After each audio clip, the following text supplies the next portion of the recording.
लड़ाई के मूड में हैं ऐसे लोग, हम उनसे लड़ना नहीं चाहते, हम नहीं लड़ना चाहते। और हम अपना जो है वो, आप जानते हैं कि पाकिस्तान इस वक्त किसी किस्म की लड़ाई अफोर्ड नहीं कर सकता।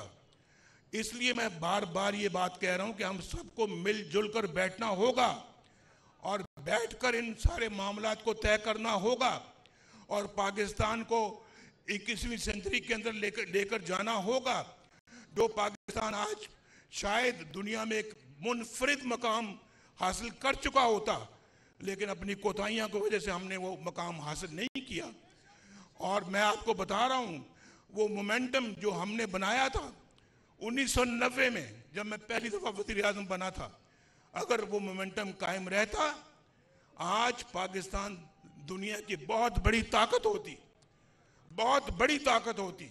और फिर बीच में हमने न्यूक्लियर का जब टेस्ट किया, न्यूक्लियर पावर बने, वो तो अल्लाह ताला की खास रहमत हुई थी उस जमाने में कि पाकिस्तान, लोग कहते हैं इक्तिसादी तौर पे भी इतना मजबूत है और दिफाई तौर पे भी इतना मजबूत है।